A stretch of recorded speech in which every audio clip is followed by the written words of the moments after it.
Welcome to The Explainer. You know, when you see a dog launch into a full-speed run or leap for a ball, it's just incredible. Today, we're going to deconstruct the architectural marvels behind that power and agility, focusing on the very foundation of its hind limb. So, what is their secret? You might think it's all about muscle, right? But that's only part of the story. The real secret, the foundation of it all, is in the bones, in the elegant and powerful design of the skeleton that underpins the entire hind limb. All right, so here's our game plan for today.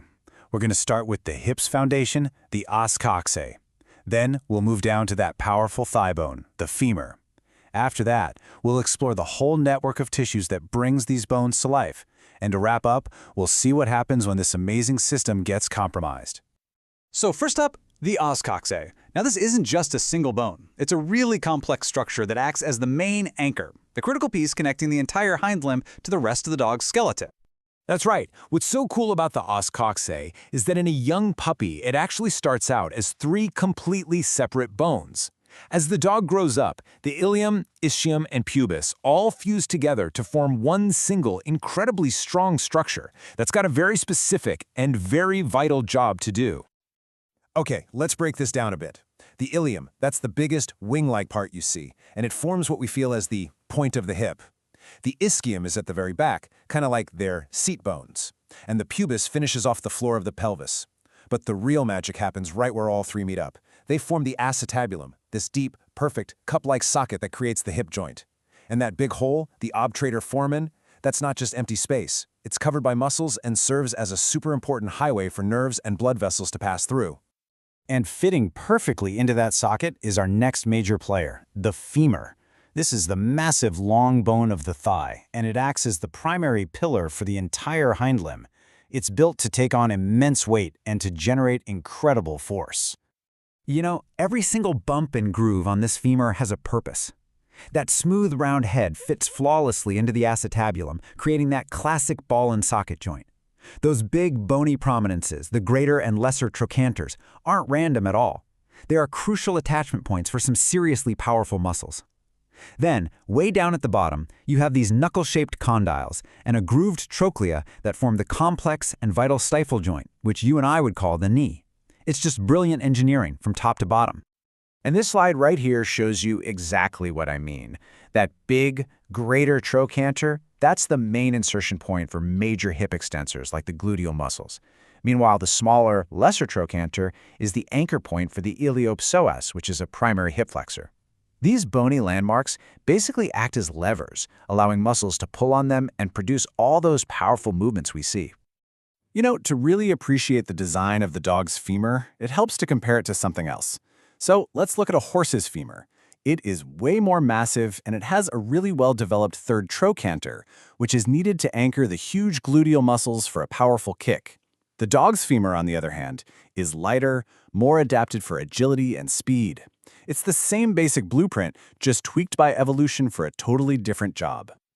Of course, these bones are really just the framework. They're the scaffolding. The real power, the control, the life of the limb comes from this intricate network of soft tissues. The muscles that move it, the arteries that feed it, and the nerves that give the commands. And if we look at the distribution of muscles in the thigh, one group just blows the others away. The quadriceps femoris, the powerful extensors of the knee, make up a huge 40% of the thigh's muscle mass. That alone tells you just how critical the stifle joint is for a dog's ability to stand, run, and especially jump. Now, to power all that muscle, you need a fuel line. Following the path of the femoral artery is kind of like tracing a major highway. It branches off a larger vessel, travels down the thigh, giving off crucial exit ramps to supply different muscle groups, and then continues on behind the knee to supply the rest of the lower leg. It's a beautifully efficient supply chain. And finally, we have the command and control system, which is actually surprisingly simple. Most of the work is done by two major nerves. You've got the femoral nerve at the front, which handles extending the knee, and then there's the massive sciatic nerve at the back. It's the largest peripheral nerve in the body. And it's the powerhouse that controls almost everything below the knee. So understanding this incredible anatomical blueprint is absolutely essential, especially when we look at some of the common clinical problems that can pop up when that perfect design is compromised. Hip dysplasia is one of the most well-known issues, and at its heart, it's really a problem of a bad fit.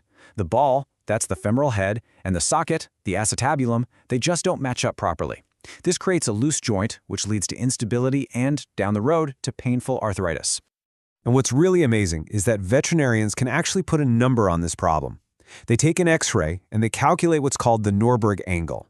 An angle of 105 degrees or more means you have a nice, healthy, well-seated hip joint. Anything less than that suggests there's looseness and a real potential for dysplasia. It's a clear, diagnostic number that comes directly from the anatomy. And what about something like trauma?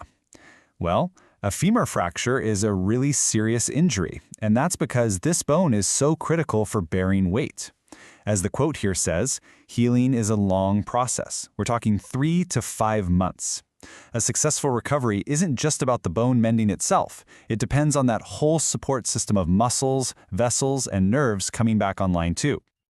So, from the fused foundation of the hip to the powerful pillar of the thigh, this whole system is just a masterclass in biomechanical design.